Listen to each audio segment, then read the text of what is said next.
안녕하세요. 경의선 공이지 시민행동에서 활동하고 있는 김상철입니다. 오늘 이야기를 해볼 내용은요. 지난 이제 10월 28일이죠. 월요일입니다.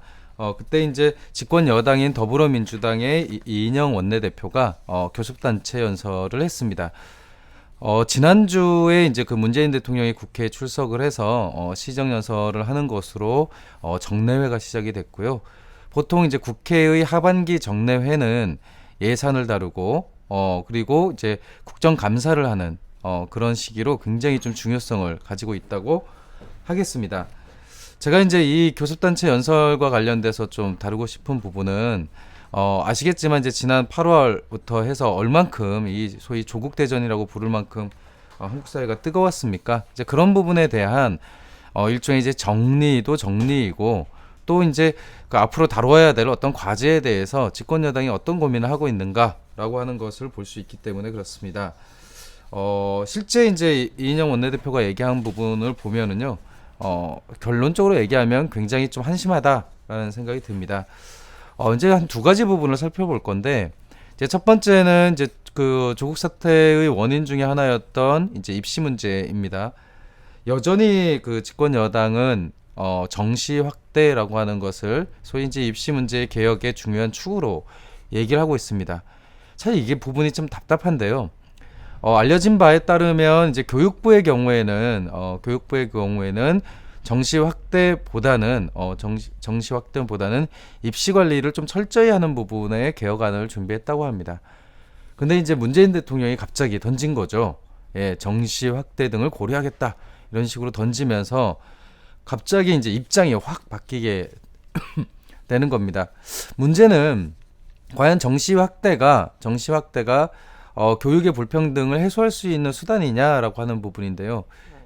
이 부분에 대해서는 이론이 없을 것 같습니다. 그러니까 정시 확대가 됐던 지금처럼 이제 학종을 중심으로 하던 이런 방식을 하더라도 분명히 어떤 제도든 한계와 문제점 혹은 장점은 있을 겁니다. 그렇다면 사실 이제 이 입시 정책을 결정하는데 가장 핵심은 어떤 부분을 초점에 맞춰서 개선을 할 거냐라고 하는 건데요. 이번과 같이 이제 조국 사태에서 나왔던 것 같이 좀 더 부유한 계층의 자녀들이 좀 더 수월하게 원하는 대학을 골라가면서 갈 수 있다라고 하는 이 교육 불평등의 문제를 해소한다면 당연히 집권 여당이 내놓고 있는 정시 확대가 그것을 개선할 수 있어야 합니다. 하지만 정시 확대로는 그것을 개선할 수 없습니다. 실제로 EBS 교육방송을 기본적으로 문제은행으로 해서 출제한다라고 하는 정시의 문제 자체도 지나치게 이제 변별력이 낮다라고 하는 이야기가 나오고 있고 그 과정에서 이제 점수 아주 근소한 차이로 소위 이제 그 등급이 매겨지는 그런 문제들이 매년 벌어지고 있습니다. 그럼 그런 상황에서 관건은 뭐냐? 좀 더 과외를 받고 더 쪽집게 그 지도를 받은 그런 학생들이 좀 더 유리해지는 것이죠. 당연히 그렇습니다. 학원을 다니고 과외를 받고 하는 학생들이 학교의 정규 수업만 받은 학생보다 더 엑스트라한 문제들을 해결하는 데 더 많은 도움을 받을 수 있기 때문에 그렇죠. 그런 면에서 사실 특권층의 교육 비리를 줄이는 데에는 정시 확대가 도움이 될 수도 있습니다. 하지만 기본적으로 그러니까 사교육 투자를 더 많이 하는 계층에게 더 유리한 것이 정시는 맞습니다. 그런 면에서 실제로 특권층의 부분을 잡느라고 그 하위의 대다수의 학생들이 갖고 있는 그 문제를 방치하는 결과가 될 것입니다.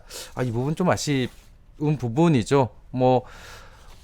정의당의 정책위원회에서 이제 꾸준히 이 부분에 대해서 내고 있는데, 안타까운 건 이제 그 정의당의 당대표인 이제 심상정 대표는 또 그 정책위원회의 입장하고는 좀 다른, 포지션을 내고 있죠. 최근에, 자당의 이제 6명의 국회의원들의 자녀들을 전수조사해서, 우리는 정시로 대부분 다 보냈다. 그러니 공정한 거다라고 얘기를 하지만, 사실 일반 시민이 봤을 때는 좀 뻥뜬 얘기이거든요.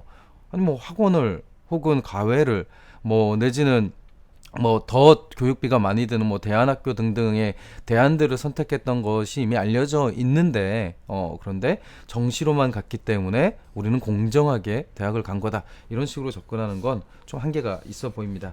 두 번째로는 공수처와 관련된 내용입니다. 사실 이제 공수처 이야기는 많이 넘어갔습니다. 이제 국회 결단만 남은 상황인데 아쉬운 건 이인영 원내대표가 공수처를 검찰개혁의 핵심이라고 얘기를 하면서 소위 검찰을 잡는 법이라고 했습니다.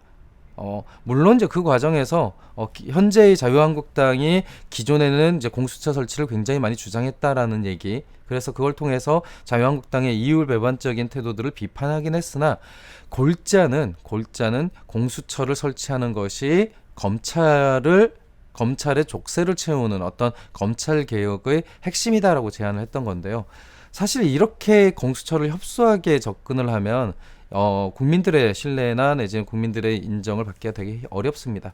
기본적으로 공수처는 고위 공직자들의 비리를 수사하는 겁니다. 거기에는 법관이나 검사도 들어가지만 당연히 국회의원과 같은 혹은 정부 부처의 장관이나 혹은 고위급 공무원들까지 다 포괄하는 개념이라는 것을 명확히 할 필요가 있습니다.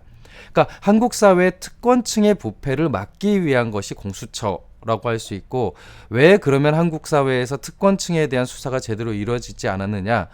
검사의 문제 혹은 법원의 문제뿐만이 아니라 소위 한국 사회 기득권층이 누리고 있는 어떤 네트워크의 힘이라는 거죠. 그러면 그것을 단절할 수 있는 어떤 별도의 수사기구로서 공수처가 중요해지는 겁니다.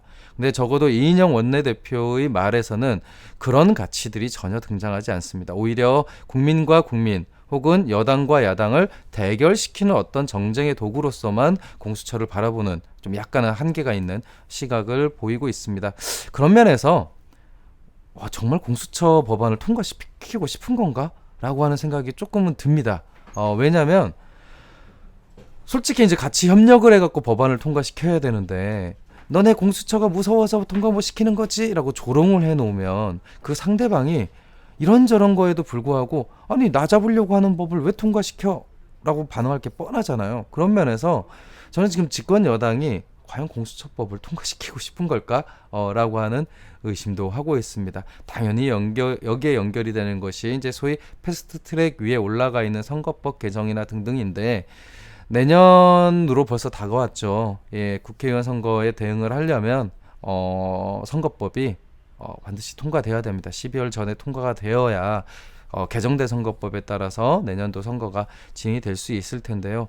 이 공수처를 앞세움으로써 같은 패스트트랙의 법안인 선거 관련된 법률들이 같이 묻히게 되는 것이 아닌가 좀 우려스러운 부분이 있습니다.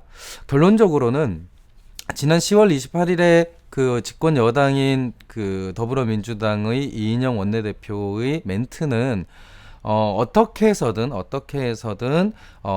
핵심 법안과 그 다음에 갈등 내용들을 통과시키고 그것을 통해서 국정의 주도권을 잡겠다라고 하는 내용보다는 여전히 대결적인 내용을 중심으로 해서 일시적인 어떤 광장에서의 갈등을 국회로 그대로 가져오겠다.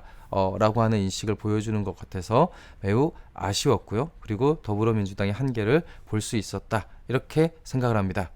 예, 이상입니다. 이 영상을 녹화하고 있는 곳은 공덕역 1번 출구에 위치한 경의선 공유지 광장입니다.